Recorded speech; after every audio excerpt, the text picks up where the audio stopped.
ओम सर्वमंगलमांगल्ये शिवे सर्वार्थसाधिके शरण्ये त्र्यंबके गौरी नारायणी नमस्तुते।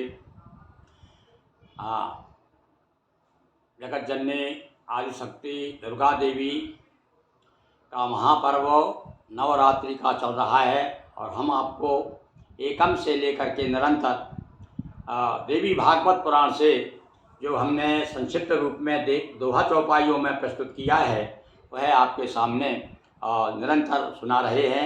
आज फिर आपको आगे का प्रसंग सुनाते हैं। देखिए, दुर्गा सप्तशती में तो प्रसिद्ध है ही, विशेष रूप से महिषासुर आदि की कथा, तो इसलिए हम आपको उनका उल्लेख करते हुए आगे कुछ ऐसी कथाएं जो देवी उसमें दुर्गा सप्तशती में नहीं है और वो नई कथाएं आपको हम आज सुना रहे हैं। तो महिषासुर रक्तबीज की जन्म कथा, देवों के तेज से दुर्गा अवतार, महिषमर्दिनी का प्रादुर्भाव, महिषासुर वध, शुंभ निशुंभ की कथा, देवों के तेज से कौशिकी का जन्म और सुमेधा की कथा, सुमेध नाम के जो वैश्य की कथा, वृत्रासुर की जन्म कथा, वृत्रासुर की कथा और वृत्रासुर का वध। इस प्रकार से कथाएं इसका मैंने समय दोहा चौपाइयों में प्रस्तुत किया है। और इसके आगे आता है वशिष्ठ का पुनर्जन्म। तो ये आपको एक नई कथा हम आपके सामने सुना रहे हैं। देवी भागवत में बताया कि वशिष्ठ का फिर से जन्म हुआ, क्यों हुआ, कैसे हुआ, उसके बारे में थोड़ा सा हम आपको आज वर्णन कर रहे हैं। सुनिए, बोलिए। सबसे पहले तो अपन भगवती देवी का जय जयकार कर लें। बोलिए दुर्गा मैया की जय। तो देवी भागवत से आज हम आपको वशिष्ठ जी का पूर्व जन्म सुना रहे हैं। विधि के मानस पुत्र ने लिया शाप बस जन्म, मित्रा वरुण वशिष्ठ की संज्ञा हुई आ जन्म। और ये विधाता जी ब्रह्मा जी के मानस पुत्र हैं, ऐसा कहा गया वशिष्ठ जी, पर इनको श्राप लग गई और श्राप के कारण ही इनको फिर से जन्म लेना पड़ा। इक्ष्वाकु सुत निमि एक बारा, करूँ यज्ञ हृदय विचारा। और बड़ी सरल, जहाँ जहाँ कठिनाई होगी वहाँ मैं आपको बताते जाऊँगा। बाकी मैं थोड़ा आराम से वाचन कर रहा हूँ ताकि आप समझ जाएंगे कथा क्या है। क्योंकि ज़्यादा समय भी अपने को नहीं लेना है और 2-3 कथाएं भी आपको सुनाना है। तो सुनिए। इक्ष्वाकु सुत निमि एक बारा, करूँ यज्ञ हृदय विचारा। सामग्री सबकी एकत्रित, किया सभी ऋषि मुनिया मंत्रित।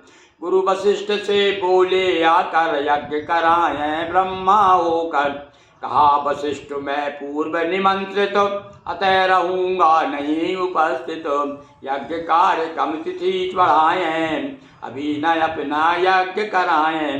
पूर्ण यज्ञ की थी तैयारी, अतः यज्ञ करना लाचारी। गौतम को आचार्य बनाया, निमि ने पूर्ण यज्ञ करवाया। हाँ भाई, या थोड़ी सी गड़बड़ी क्या हो गई। ये निमि राजा यज्ञ कराने की दृष्टि से फिर इनके पास वशिष्ठ जी के पास में पहुँचे और कहा कि महाराज आप ब्रह्मा बनिए, यज्ञ के आप यज्ञ संपन्न कराइए। तो उन्होंने कहा भैया मुझे तो स्वर्ग जाना है, मुझे वहाँ पर देवलोक में यज्ञ कराना है। अब देवलोक में यज्ञ कराना है, इसलिए आप ऐसा करो यज्ञ की तारीख बढ़ा दो। जो कई बार अपने लोगों के साथ भी होता नहीं होता, वैसी कथा है।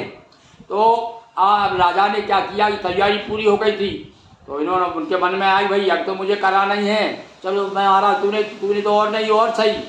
गौतम ऋषि को बुला लाए, गौतम जी से यज्ञ करा दिया। अब उसके बाद में अब आगे क्या होता है देखिए। गौत लौट वशिष्ठ स्वर्ग से आए, पहुँचे निमि नृपाल के गृह पर। नो लौट वशिष्ठ स्वर्ग से आकर, पहुँचे निमि नृपाल के गृह पर। करते रहे प्रतीक्षा मुनिवर, नृपति उठे देरी से सोकर। हाँ भाई, यहाँ थोड़ी सी गलती राजा की क्या होगी। ये इंतजार करते रहे, जैसे अपन किसी बड़े आदमी घर जाते हैं ना, तो और उस पर भैया बैठक में बैठा देते हैं, अरे बैठिए बैठिए आ रहे हैं महाराज। मंत्री हो चाहे कोई ऑफिसर हो, और आप बैठे बाहर इंतजार कर रहे हैं और वो अगर निकल ही नहीं गए घर से बाहर। अब यहाँ पर क्या हुआ, राजा साहब सो रहे थे, वशिष्ठ जी लौट के आए स्वर्ग से। उन्होंने सोचा कब चलो यज्ञ की चर्चा कर लेते हैं। अब इधर तो यज्ञ संपन्न ही हो गया जब स्वर्ग से लौट के आए वो। अब ये क्या हुआ, उस दिन देर से सो कर उठे हो। अब भाई नौकरों की बड़ी हिम्मत नहीं होती कि राजा साहब सो रहे हैं, वे उठेंगे तब तो उनको जगाएंगे। फिर तो महाराज, गुरु महाराज आए हैं, बैठिए आप। अब बुलाते राजा को, राजा साहब सो रहे थे। अब जब देरी से सो कर उठे तो कुपित वशिष्ठ शाप दे दीना और निम्नप को विदेह कर दीना। ऐसी कथा है भैया विदेह की। राजा जनक जो विदेह थे ना, उनके वंशज वो विदेही हो गए थे। निमि को विदेह कर दिया, नाराज हो गए वशिष्ठ जी, श्राप दे दिया उनको। हे वशिष्ठ, मैं हूँ निष्पापा और बिना कसूर दे दिया शापा। अब तुमको भी शाप हमारी नहीं रहेगी देह तुम्हारी। लो साहब देखो, ये केवल ब्राह्मण श्राप नहीं दे सकते भैया। उस समय क्या है, सब लोग जो है बड़े सत्यवादी जो हुआ करते थे, सत्य में इतनी शक्ति होती है। आज भी सत्य वक्ता है और जो कह देते हैं, अरे भैया हमारे विवेकानंद तो कहा करते थे, स्वामी विवेकानंद, कि 12 साल तक कोई सत्य का कठोरता के साथ पालन करे और तो वाणी में इतनी शक्ति आ जाती है कि वो कह दे पत्थर फट जा तो पत्थर भी 2 टुकड़े हो जाएंगे। तो सत्य में इतनी ताकत होती है। तो निमि राजा भी कम नहीं थे, इक्ष्वाकु वंश के राजा थे, बड़े सत्यवादी थे। उन्होंने उनको श्राप दे दिया। देखिए अब आप यहाँ पर ये कथा आपको नहीं मालूम होगी। यानी एक राजा जो है, एक क्षत्रिय जो है, एक ब्राह्मण को श्राप दे रहा है। क्योंकि हे महाराज आप गलत हैं, आपने बिना जाने पूछे, बिना सच्चाई को जाने हुए मुझे श्राप दे दिया, जबकि मेरा कोई अपराध नहीं था। क्या कह दिया, दुखी नहीं रहेगी देह तुम्हारी। और दुखी वशिष्ठ निके विधि आए, दुखी हृदय के विधि ने सब। अब क्या करे भाई, रोते राते वशिष्ठ जी आ गए। आकर के विधाता के सामने, ब्रह्मा के सामने रोने लगे कि महाराज मेरी भी स्थिति हो गई। अरे मेरी गलती ये हो गई कि मैंने राजा को श्राप दे दिया, तो राजा ने उल्टे उलट के मुझे श्राप दे दिया। मित्रा वरुण आश्रम जाकर रहो दे मैं सूक्ष्म रूप धर। अब ब्रह्मा जी ने कहा भैया वो श्राप तो सही होगी, आप एक काम करो, मित्रा वरुण जो ऋषि हैं उनके देह में जाकर के सूक्ष्म रूप से रहो। मित्रा वरुण तेज से एक दिन होंगे प्रकट रहो दिन गिन गिन। और उनकी देह में आप सूक्ष्म रूप से रहिएगा। सूक्ष्म रूप इस तरह बनाए मित्रा वरुण देह में आए। एक समय उर्वशी अप्सरा और मुनि आश्रम में लिया वासरा। अब भैया ये कथा है ऋषि मुनियों की, आश्रम अकेले रहा करते थे तो गड़बड़ी हुआ करती थी भाई उस समय। देखो ये अप्सरा कथा आती है कि एक अप्सरा जो आ गई तो दर्शन मिलन बड़ा सम्मोहन और मित्रा वरुण का तेज स्खलन। और जब तेज का स्खलन हो गया, अप्सरा को देख करके जो मित्रा वरुण महाराज जो है विस्खलित हो गए। और उससे क्या हुआ, घट में हुआ तेज आधाना और माने से मंत्र विज्ञान। ये कोई मंत्र विज्ञान होगा उस समय है? आज भी देखो ना आप क्या कहते हैं, वो गर्भ जो है इधर ट्रांसफर हो जाता है और वीर भी जो है संरक्षित करके और बच्चे पैदा किया जा सकता है दूसरे उससे माध्यम से, कृत्रिम दृष्टि से गर्भाधान हो जाता है। तो भैया उस समय तो मंत्र विज्ञान था, तो इसलिए मैंने उसको मंत्र विज्ञान की संज्ञा दी है कि उस समय फिर घट में उसको स्थापित किया और घट में से फिर पैदा हुए बीज लिया मानव आकारा और प्रगटे हुए 2 मुनि कुमारा। उसमें से उस घड़े में से 2 मुनि कुमार पैदा हुए। कौन कौन से, नाम अगस्त वशिष्ठ महाना ऋषि मुनियों में हुए प्रधाना। अभी तक तो आप जानते थे कि भैया ना वाल्मीकि नारद मुनि नारद घटी होनी और निज निज मुखन कही निज होनी, अभी तक यही मालूम था अपने को। पर ये देवी भागवत की कथा बताती है कि वशिष्ठ जी भी घटज थे, ये भी घटी होनी थे, ये भी अगस्त के भाई हैं। ये वशिष्ठ ऋषि जो है ये अगस्त के भाई के रूप में इन्होंने जन्म लिया। ऋषि अगस्त तपस्वी हुए और वन में किया निवास।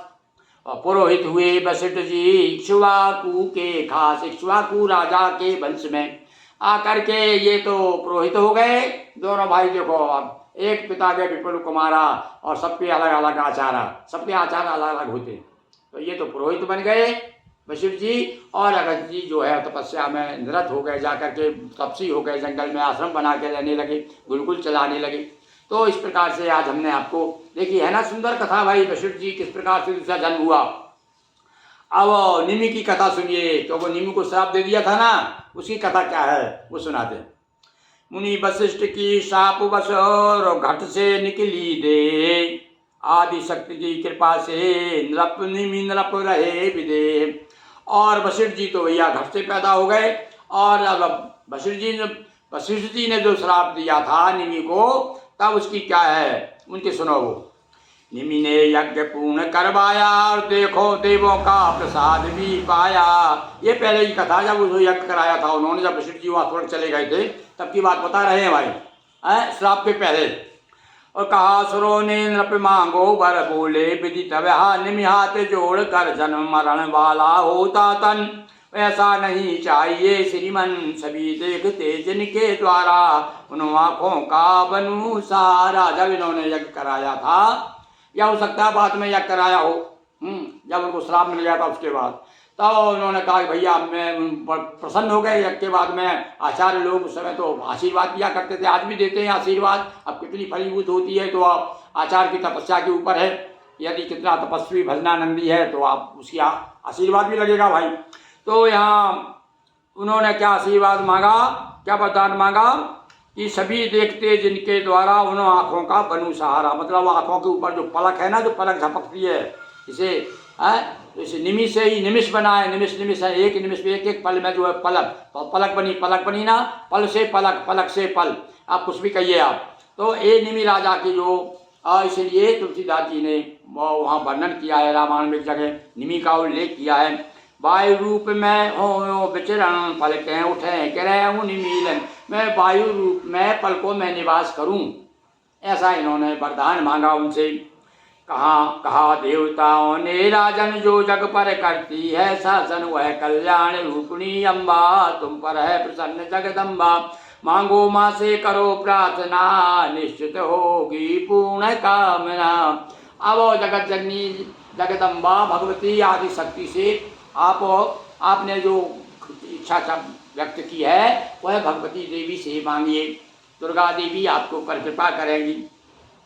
और विधि निमि ने किया अंबिका स्तवन प्रकट हुई माँ दीनाधर। तब वो भगवती प्रकट होती है, वो वंदना करते हैं, और तब भगवती की कृपा से निमि को इस प्रकार से वरदान प्राप्त होता है।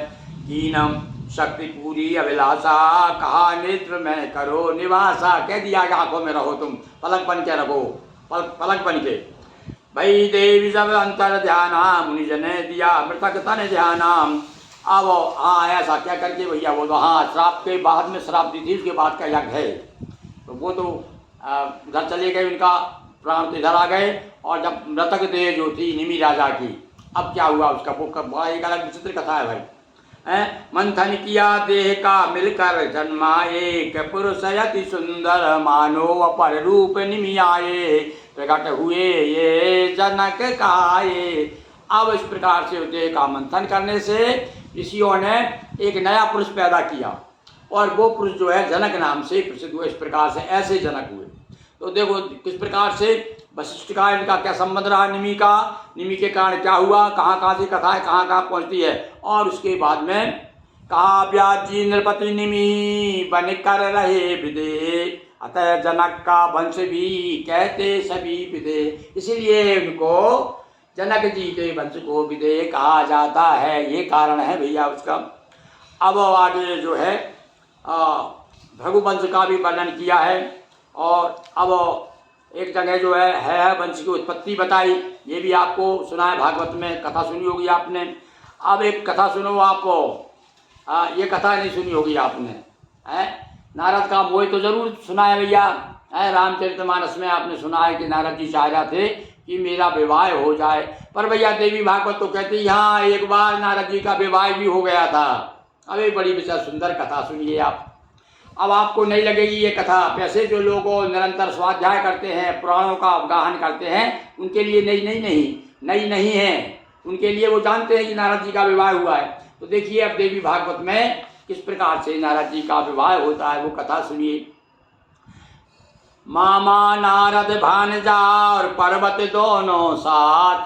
हाँ देखिए अब एक बात आपको बताते हैं हम आपको। हाँ विशेष रूप से जो गोस्वामी लोग, दशनामी गोस्वामी सुन रहे होंगे, जो कि आपस परस्पर मिलते हैं तो ओम नमो नारायण बोला करते हैं। तो आपको मालूम है कि नारद मामा और उनके भांजे कौन थे, पर्वत। और आपको मालूम है कि नारद जी भी जो है है। हमारे 10 नामों गोस्वामियों में एक उपाधि है पर्वत नाम की उपाधि। तो मुझे ऐसा लगता है कि पर्वत ऋषि से ही ये उपाधि प्राप्त हुई होगी, क्योंकि ये पर्वत नाम के जो ब्राह्मण हैं उस समय रहे होंगे शंकराचार्य के पूर्व में। तो शंकराचार्य जी के जब शिष्य हो गए तब फिर वो कुछ लोग सन्यासी भी कहलाने लगे। तो यहाँ पर कहा है तो मामा नारद जी मामा है, तो नारद जी का ही मंत्र मालूम आपको क्या है? ओम नमो नारायण। जहाँ नारद जी घूमते नारायण नारायण नारायण। और भैया देखो आप एक दृष्टि से हम कहें तो ये 10 नामी गोस्वामी ये भी नारद ही हैं, क्योंकि अन्य लोग जितने हैं सब इनसे कहते हैं नारायण महाराज जी, नारायण पंडित जी, नारायण महाराज जी, सब नारायण नारायण उल्लेख करते हैं इनको। अन्य जाति के लोग नारायण कह के नमस्कार करते हैं और परस्पर जब मिलते हैं तो ओम नमो नारायण बोलते हैं। तो हमारे नारद जी महाराज जी भी ओम नमो नारायण का मंत्र जपते हैं और जहाँ कहीं घूमते रहते हैं नारायण नारायण बोलते रहते। तो कितना संबंध है नारद जी भी 10 गोस्वामियों का।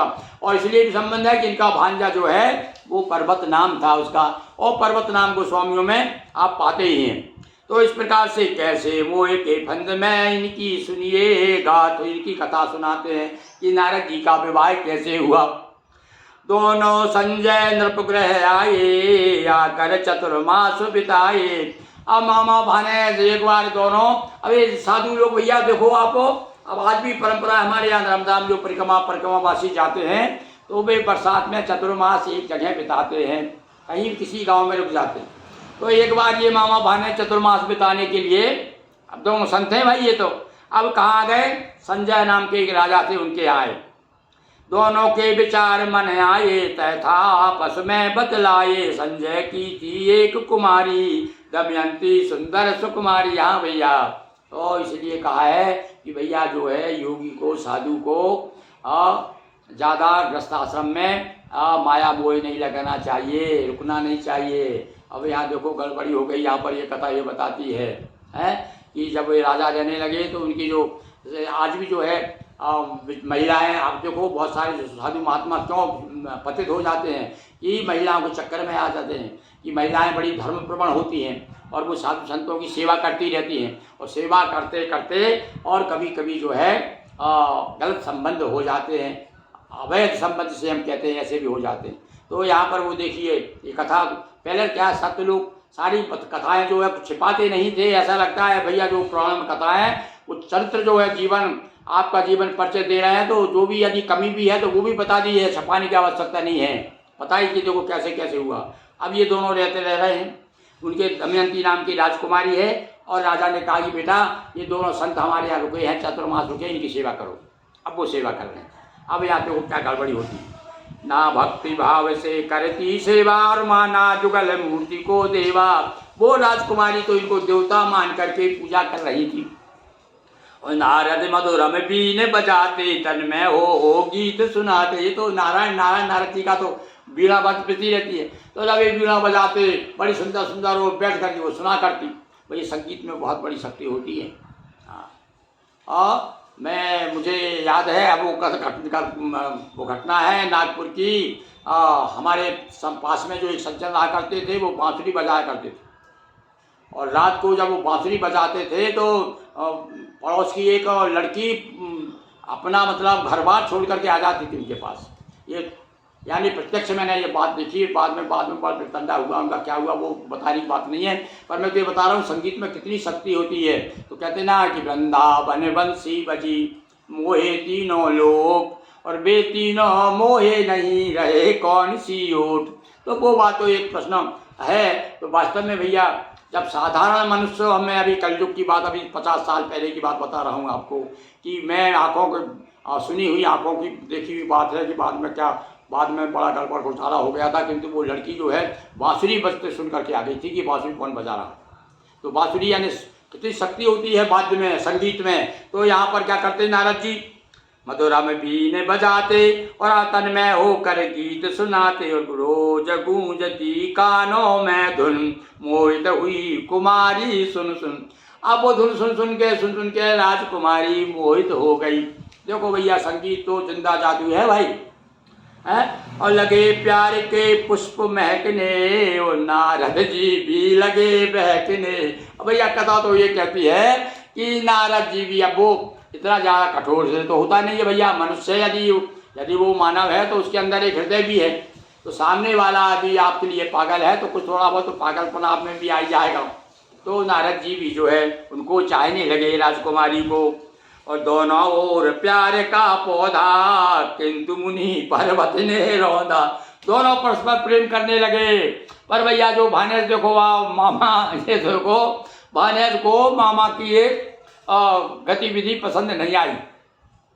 दोनों की लख प्रेम कहानी पर्वत जी को नहीं सुहानी। पर्वत जी महाराज को अच्छी नहीं लगी ये बात, तो उन्होंने क्या किया, ईर्षा विवश शाप दे दीना और नारद मुंह बंदर कर दीना। ये बड़ी विचित्र बात है, बंदर तो वहां बने थे वो, पर वहां तो बच गए थे वो भगवान के पास, पर यहाँ तो भैया ये बंदर हो गए, श्राप दे दिया उन्होंने। सोचा ईर्षा, भाई ईर्षा भी द्वेष के कारण हुआ है, हो सकता है पर्वत जी भी चाहते हो राजकुमारी, तो उन्होंने क्या किया, ईर्षा के कारण क्या, अच्छा मामा जी, हाँ मामा जी वाली मामा जी हो, आप बहुत गलत काम कर रहे हो, मैं तुम्हें श्राप देता हूँ, तुम बंदर हो जाओगे। मतलब ये सीधा सा, ये बंदर हो जाएंगे तो राजकुमारी और इसको ना चाह करके मुझे चाहने लगेगी, ऐसा कुछ भाव रहा होगा।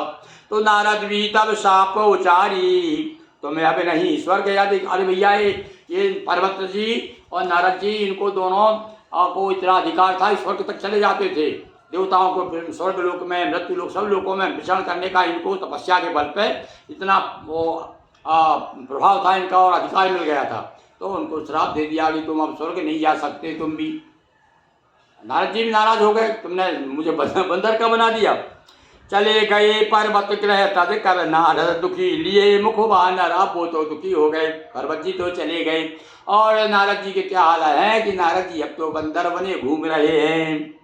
अब बाण प्रेम का ऐसा लागा और कम ना हुआ कन्या अनुरागा।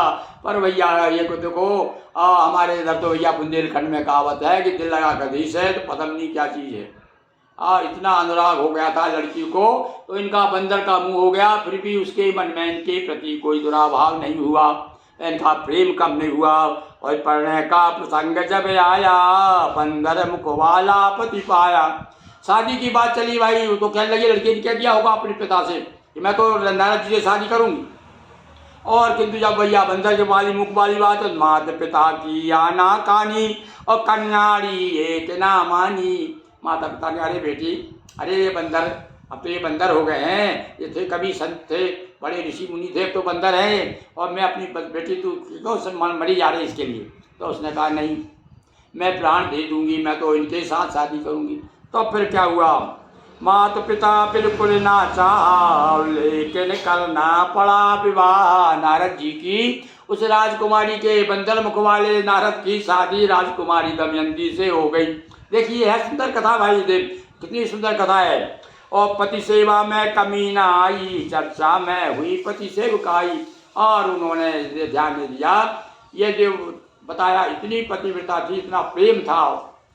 पतिव्रता का अर्थ यही है कि पति के प्रति अपार प्रेम, वही पतिव्रता। सीधी सी बात तो ये है। और जहाँ प्रेम होगा वहाँ पर पति की गलत सलत भी जो आदतें हैं वो आदत भी स्वीकार करेगी। तो बंदर होते हुए भी उस राजकुमारी ने बहुत सेवा की नारद जी की। खबर लेन, अब बहुत समय हो गया भैया, आपको क्या हुआ देखो सुनो। खबर लेन हित पर्वत आए और दी थी शाप बहुत पछताए। अब पर्वत जी लौट के आज देखा, अरे तो मामा और मामी दोनों एक साथ रह रहे हैं, इनकी तो शादी हो गई। बहुत पछताया, अरे उन्हें मैंने कहा क्या गड़बड़ कर दिया, मैंने अपने मामा जी को बंदर बना दिया। तुरंत शाप को वापस लीना, नारद मुनि स्वस्थ कर दीना। हाँ भाई, ये पहली बार देख रहे हैं हम, हो सकता है और कई कथाएं हो, हमने अभी पढ़ी नहीं यहाँ तक कि श्राप वापस भी हो जाती। अभी तक तो लोग श्राप देते थे, कहते हैं अच्छा ठीक है, ऐसा नहीं तो ऐसा हो जाएगा, इस तरह तुमको कोई इतना करना ही पड़ेगा, होना पड़ेगा। पर यहाँ पर आकर के मतलब भैया ये तो इतने ज़्यादा तपस्वी थे पर्वत जी। हाँ, अब हम उनको पर्वत गोस्वामी कह सकते हैं, क्योंकि पर्वत तो हमारे इन्हीं के वंशज पर्वत लोग हैं। तो ये पर्वत जी जो हैं, इन्होंने अपने श्राप को वापस ले ली और नारद जी को स्वस्थ बना दिया है, बंदर का मुंह फिर नहीं रहा। नारद ने भी शाप उतारी, पर्वत बने स्वर्ग अधिकारी। और नारद जी ने कहा अच्छा भैया, अच्छा ठीक है भाने, अब तुम भी स्वर्ग के अधिकारी हो जाओगे।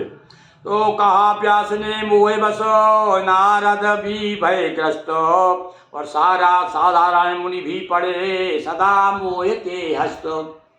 बोलिए दुर्गा मैया की जय। इस प्रकार से भैया ये कथा नारद जी की आती है कि एक बार नारद जी ने भी शादी की।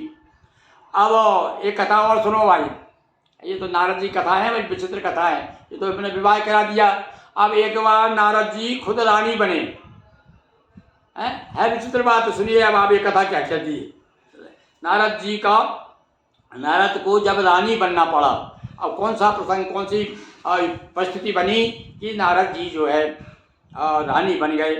लगा विष्णु को हो गया और नारद को अभिमान, माया से जगदम्ब की है अब तक अनजान। अब यहाँ तो भैया अभिमान प्रहारी है भगवान, भगवती किसी का घमंड नहीं देख सकती, तोड़ देती है घमंड अपने भक्तों का तो विशेष रूप से। तो माया के दर्शन करवाने साथ लिया महिमा, दिखलाने युगल करुण पर कीन सवारी, कहे समीप सुंदर सरवारी, अब मुझे दीजिए निज सामाना, हे ऋषि करे यहाँ वसनाना। एक बार लगा विष्णु को, भगवान विष्णु ने सोचा कि नारद को बहुत अभिमान घमंड हो गया है, तो चलो इसे कुछ थोड़ी सी बता दिया जाए भगवान की माया क्या है, दिखा देता हूँ इसे। तो साथ लेकर के, नारद जी को साथ लेकर के भगवान कहाँ चले गए। चलो नारद तुमको महिमा बताता हूँ, ये शक्ति की कितनी महिमा है देवी की।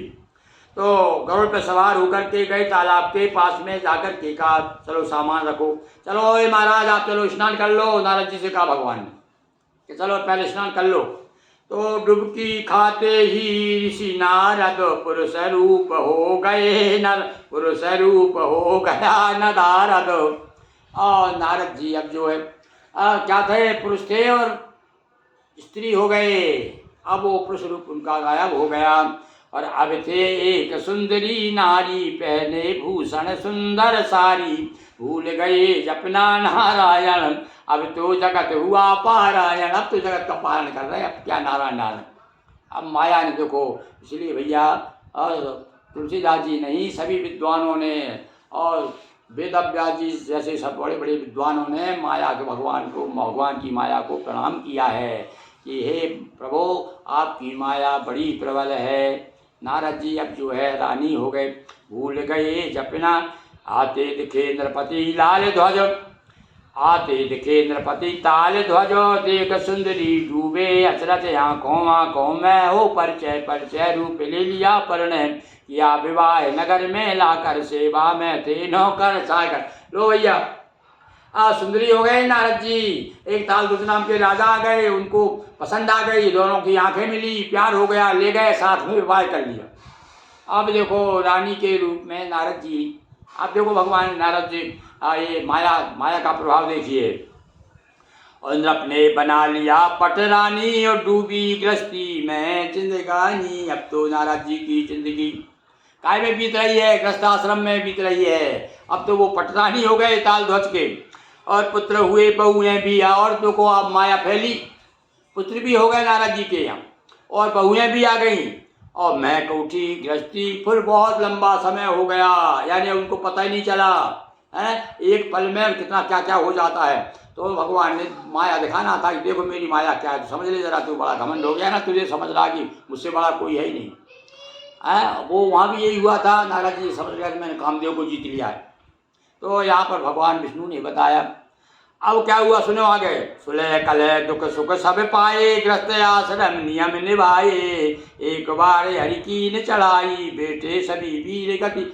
अब बड़ा राज हो गया और बड़ी जिंदगी सुखी जीवन व्यतीत किया, और एक बार एक राजा ने चढ़ाई कर दी, उनके पतिदेव मारे गए और उनके पुत्र भी मारे गए, सब बराबर हो गए। तो मृतक रूप पुत्रों को देखा, रुदन रानी ने किया विशेष, अपनी आंखों के सामने पुत्रों को मरण देख करके बहुत रोए नारद जी रानी के रूप में। और श्री हरि वृद्ध विप्र बने आए और आकर रानी को समझाए। और भगवान भी देखो, अब भगवान विष्णु स्वयं बूढ़े ब्राह्मण बन के आए और रानी को समझा रहे हैं कि दिया ज्ञान तीरथ में लाए, और अब तड़ा गौ स्नान कराए। उनको कुछ ज्ञान दिया और वहाँ चलो संसार में कुछ नहीं रहा, आइए हम आपको कुछ जो है आपका दुख कम करने के लिए ले जाते हैं। और जाके फिर से उसी तालाब में जो डुबकी लगवाई, और डुबकी लगाई तो फिर क्या हुआ, फिर नारद डुबकी खाई रानी नदारद और फिर से प्रकट हो गए नारद। और रानी गायब हो गई डुबकी लगाते। तो ऐसे ही भैया ज्ञान की डुबकी है। तो ज्ञान की डुबकी लगाओ, अज्ञान की डुबकी लगाओगे तो क्या होगा, अज्ञान के सागर में लगाओगे तो और रानी हो जाता है नारद। और ज्ञान की डुबकी में जब लगाता है वो रानी लगाती है तो वो नारद हो जाते हैं।